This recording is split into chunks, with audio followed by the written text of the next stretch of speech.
All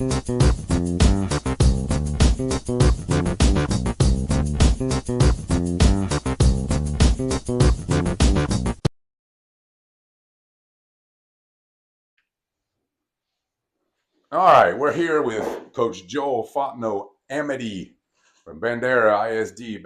Bandera's athletic director. We're gonna get started. We're gonna interview him. We've nominated him, picked him as one of our care agents. That's why we're gonna do this interview. All right, Coach JFA. When you look back at your coaching and leadership journey, what moments and people most shaped the leader that you are today, do you think? Man, I think doing as long as you and I've been doing it, you can name pretty much every athletic director, and even if it's an athletic director you didn't like, or a coach, yeah, that's right. You picked up something, you learned something about leadership from them, man. So there's been so many good coaches I've worked for and administrators along the way, from Michelle Staley, Steve Hale, and my current boss, Mr. Garrett Biskey. There's so many good people that you work with. It's hard to choose one, man. I think the way we grew up in Louisiana and playing college football, and my parents, man. If I don't say my parents, yeah, you definitely. I think I'm really cutting them short, because I watched how they love and how they cared about people being two social workers. And that really shaped what I want to do with my career, and knowing that I want to help other people. So I don't know if that exactly answered your question. Oh, that's but I great. think everybody kind of played a part. You kind of helped me out right there, because I forgot to jump in and ask you to give everybody a little bit of background about you. But you kind of did that. Now tell me, you came from Louisiana. How'd you get over here to Texas?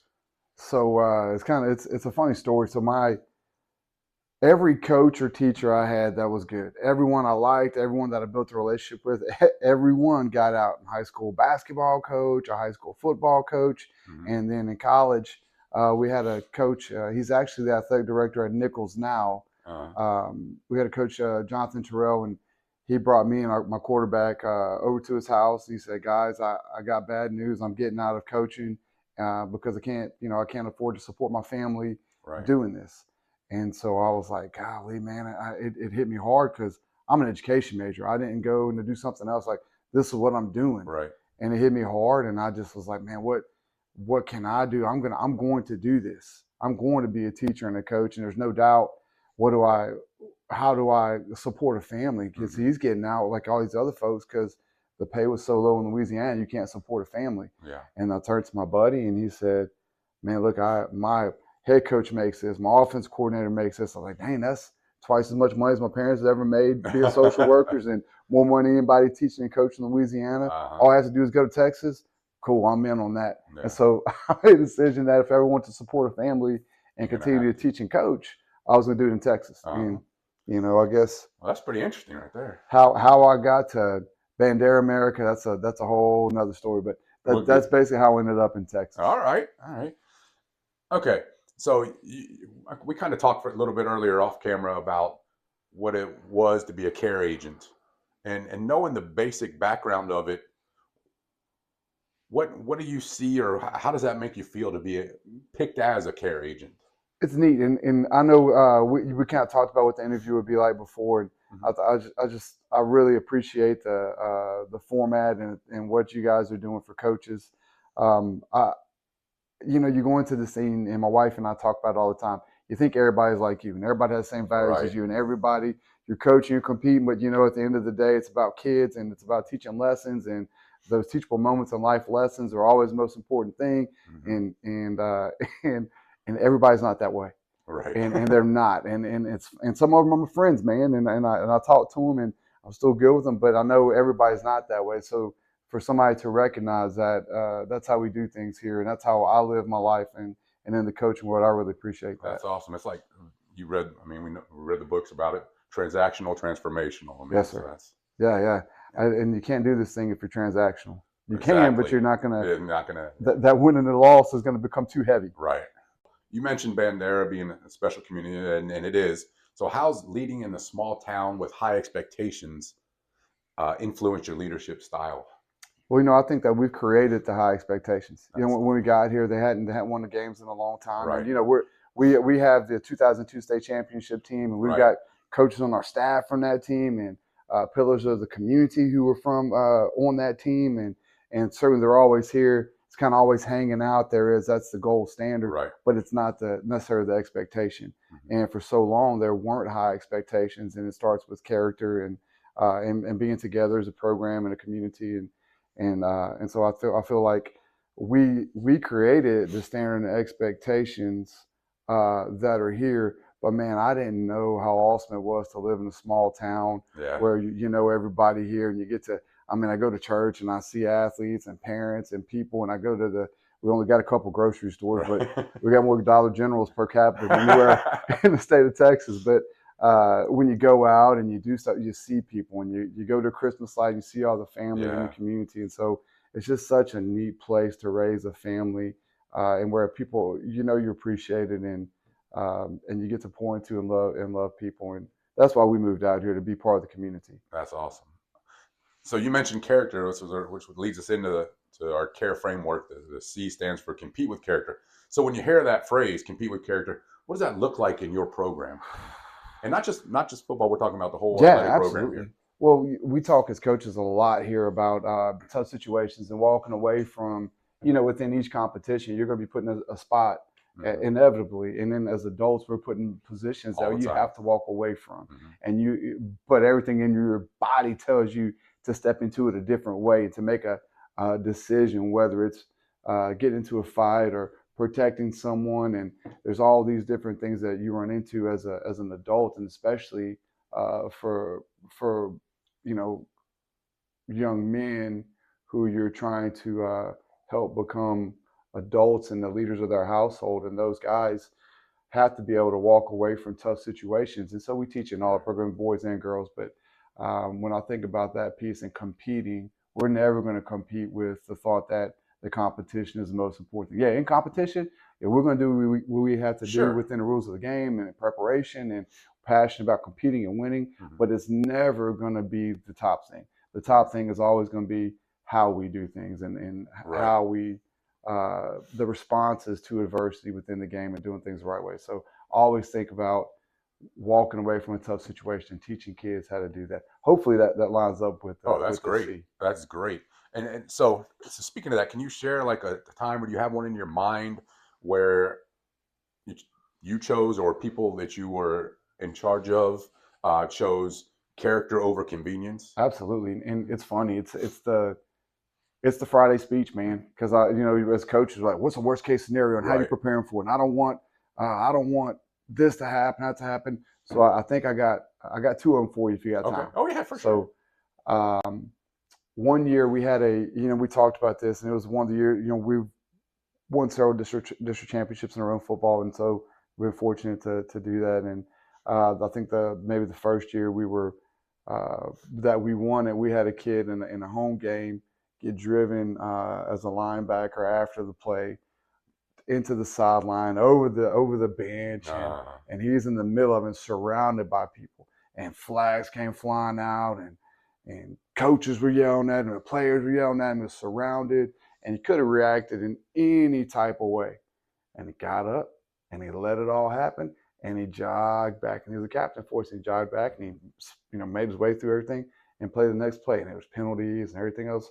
And it's one I really like to brag on, because that awesome, kid, he could have made any kind of. Oh yeah, it could have been ugly. It could have been, and I mean, he's deep on the sideline, and he got out, and I preach that to our kids all the time. And we had one a couple of years, or excuse me, this year had and I know this aligns to one of the questions. Hopefully it's this one, but we had this is the first year where I've ever had a player get kicked out of a game for throwing a punch, and so. The understanding of, and we all double back and report into the UIL stuff, and in the Texas way and all that, and it was really neat to talk to those guys and go through the process and see the kid kind of the light to go on for him, where I didn't think it was going to. Right. And I thought it was going to be a situation where he wasn't going to play anymore, and we were going to be done. He had several days of running. He wouldn't do the running. And he sat out that game, and he watched the game, and he came back, and he's like, "Coach, I get it. I'm sorry, and I understand." But it was a moment for our whole team to go back and really works through that character development, because we do a lot of really works through that particular character development and have discussions about what was triggering him and disrespect for disrespect and avoiding all these different things. And he finished off this year with no more issues and just changed. And that's why we do it, to change lives, and not that that's not a me thing. I would have rather not get the ejection to begin with, sure. but it was kind of, that's two pretty good stories about. Yeah, that's great. I felt like that's great. Those things happen. All right, so moving on a little bit, we get into an attitude of gratitude and greatness and what that really means. And can you talk about what that really means to you? Having an attitude of gratitude and greatness. Man, I called my superintendent yesterday when I came down. We got a new turf field out there. I saw that. It's nice, man. It's been a long time coming, and the work and the prayer walks and all the things that went into it, and certainly our board of trustees believe in, that it was the right thing to do, right, with the school district's money and all the things. But I just called him and said, man, thank you. Yeah, thank you. I mean, to be able to walk right out of our locker room into an athletic period practice, or just to work out there and not have to worry about tearing it up for a game. And right. It just hit me, man. And also just call him and saying thank you. And just being grateful. And you better be grateful for the stuff you have. For sure. Because it's incredible, like driving up, you look out over the little hillside there and you see that, it looks awesome. It looks awesome. Thank you. But I don't know. I think it's probably the most important thing. And we teach our kids to be grateful and thankful, and there's a lot to be grateful for here in Bandera. Oh yeah. That's great. Thank you. So now we move on into the respect and responsibility. Now, as an athletic director, how do you model that respect and responsibility for the coaches, athletes, the parents itself? Man, that's a good question, Bob. I think I got a lot of answers for me, and hopefully I'm not too long-winded here. I think that one thing is I model it by, in any sport, in any situation. We'll go to basketball here in a little bit, and it happens in basketball, and it could be football during football season. It'll be soccer, and I stick up for the officials because they got the hardest job in the stadium. Never want it, but yes. No, I want no part of it. But the misnomer with officials is that, like, it's officials versus everybody. No, those officials are just like coaches. They love the game of football and they love kids. I didn't realize how important that was to them until I got into this position. And there's so much interaction with them. And so I defend them, man. And now we'll go have a good conversation. Right. But my kids know, like, hey, I'm never going to cuss kids. I'm never going to cuss officials or coaches or anybody in the field house. It's just how we live. But I will stick up for those officials, and I will tell a parent or a player, hey, we don't, one person in this stadium or one person just in this gymnasium, talks to the official, and that's the head coach. And that's it. All of the rest of our jobs, we have a role within the game, and we have a role as a parent to support our kids. And that's where they're due not to criticize or belittle officials. And if you've been to a game, man, it's just a different world right now where they're under constant attack. So I think that's one thing we do. The other thing that I do the model for that for kids is to show up, and I'm there, and I'm at their games, and I'm at the, we got a girls basketball game here in a little bit. It's a Friday and we're off. Right. Guess what? I'm showing up to hang out with my buddy Bob Herb, but I'm also going to go watch our girls in a little bit, and I'll be in the gym. And if there's a soccer match, I'd be there. Whatever's at home. Yeah. And so I show up for our kids, and I think those things kind of model that for them. Yeah, that's great. All right. And now the E in the CARE framework is about engaging everything enthusiastically. I mean, just talking to you all the time, you can see that happens all the time. But what does that truly mean to you? And now, what does it mean in your program? And how does that engaging everything enthusiastically, getting with discipline, toughness, consistency, all those kind of things? How does enthusiasm affect those things?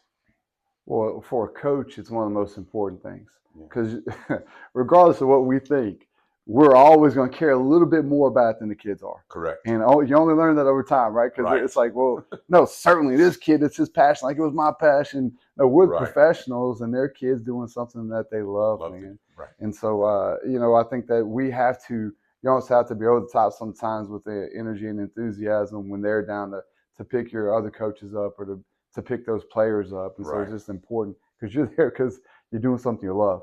I'm not sitting in a bank counting money. For sure. Like I'm out there coaching a game and getting to be around kids and loving and pouring into them. And there's nothing better. Even sitting in this office sometimes, no, get me out on the grass or the court. Let me coach. And why do you think it's important for parents to see that? I just threw that one in there on you. No, it's good, man, because sometimes it's perception, right? Right. It's the perception is if you're regardless, right? If you're a yeller, or if you're too quiet, the perception is you don't care. Right. And you're just there and you're not really coaching. And so the more they can see you be energetic and passionate about something, the more they know, oh, they love our kids. Yes. And so I don't know, man. I think, in a football game, we coached together, was up in that booth and you got me out of a couple of bad pickles, get my butt chewed out, and I appreciate that. But you get into it and you have to be a certain way in the game. For sure. But you want the parents to know how you're going to defend their kids when the time comes and that you're passionate, you love them. Yeah. So awesome. All right. So what kind of legacy do you hope your athletes carry with them after they leave the halls here in Bandera High School? Man, I hope that when they leave here, they know how to be part of a team. Yeah. And they know how to be part of an organization, and they're willing to walk away from a tough situation and be a leader either in their household or at work or serving in our armed forces, whatever it be. I hope that they leave with understanding that they don't have to be. They can be the top dog. They may not be the top dog. Right. We had a player last year, and when you told me this question, I thought about him. We had a running back, and we're here, and we're down 20. I think it was 23-7, 27-3 at halftime of the district championship game, and the kids are flat, and they came in at halftime, and man, this kid hadn't played in months, and we had one running back we gave the ball to the most, and he was a senior, and he was a kid who he wasn't going to play much from then on. Right. But he did all the work, and he showed up, and he worked his tail off, and he was one of the first people there, one of the last to leave. That type of kid showed up to everything. It just happened that he wasn't quite as good as the guy in front of him. Right. Unfortunately for him, but so he stood up at halftime, and he ripped him, and he said, "Hold on, this is not who we are," and he told him what for. And I didn't hear this till later. I'm like, Coach, that. Because people asked me, we came back and won the game, and they asked me, like, well, what did you say at halftime? Like, it was the same stuff we always say, but it came around that that kid's leadership was what really changed the momentum of that game and helped us win a district championship for that group of young men. Yeah. And so I think about that and his role within the team, and he's I think he's in the Navy now. That fits. I screwed it up, and so he's in the Navy, so he's over, but he's going to do his job. I know he's going to do it well, right. And so I want to, and hopefully a lot of them are back in our community, giving back to our community. But wherever they are, man, I hope that they're representing like that and being a good teammate and a good part of an organization. And our motto is for the school district is small town creating worldwide impact. And so hopefully they're out there doing that. But personally, that's how I feel, man. Hopefully that's awesome. Yeah, that's a great story. So you gave us the town motto there, the school motto. And what about y'all's in the athletic department? Can you talk about that a little bit? That we are one. I remember that. Yeah. So when I got here, man, I was talking to our soccer coach. He's a Bandera grad. I think we got about 50 of them on staff. It feels like, which is good, man. We need them. And they stick around and they love our community. And we're talking about. I was like, man, we need something to stand by. We need something, it's not something we had at Medina Valley when we were together or at Cole or any other places that we've been. Hey, we need something. We start talking and what I got from the conversation and what I got from people around the community was that everything was separated, man, and nobody was together. So we're about 420 square miles in Bandera County. It's huge. Yeah. And it's beautiful country, God's country. Oh, yeah. But there's Lake Hills, and there's Pipe Creek, and then there's Bandera proper, And then there's probably, even some other places heading out towards Kerrville that we serve, where we pull people in from. And then, we even get some in from San Antonio that drive in. And to unite all of them, I just feel like we need to be together. And so our motto since 2019 has been, we are one. So we're one community. We're not all those different towns. We're Bandera.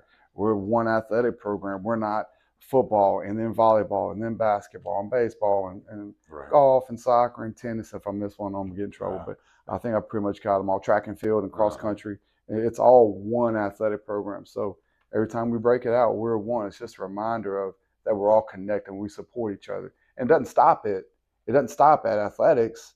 If we've got one act play, guess what? We'll go support those folks. If we've got band, we're going to go support those guys. When we have a game and they need time on the field to practice their number for the competition the next day, guess what? We're going to stand out there and watch and support them the same way they do us. So it's really, I feel like it's on the walls, and it'll be hopefully my legacy here is that we brought a community and a town together. That's awesome. And that's great, man. Yeah, that's great.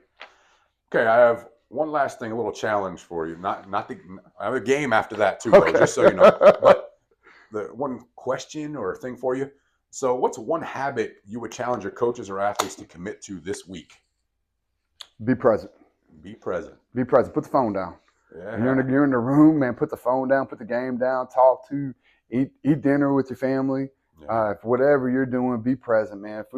Boots on the ground, wherever you are, be there and be present. And so many times, man, we're not. Oh yeah, especially nowadays. That is awesome. Okay, thank you. Now we'll take a quick little break here. We'll make a little adjustment. All right, we made some adjustments and switched little seats here, but we have a little game for Coach Fontenot-Amadee to play here. All right, when you turn and look in a second, there are 7 sets of initials up on your board, all NFL teams. Okay. All right, you're going to have 1 minute to try to name those NFL teams, and they all have one thing in common. Okay, don't have to guess what they have in common. Right? Oh, but maybe after the minute we'll say, hey, so what do they have in common? Okay. Might be a 2-part challenge for you. All right, here we go. No pressure. You ready? Yep. All right, go for it. Oh, man. NFL teams. The New York Giants. Yes. Tennessee Titans. Yes. Las Vegas Raiders. Yes. Carolina. Cincinnati Bengals. Not another one. It's a different one. Cleveland Browns. There you go. Baltimore Ravens. Yep. MD. You got 30 seconds.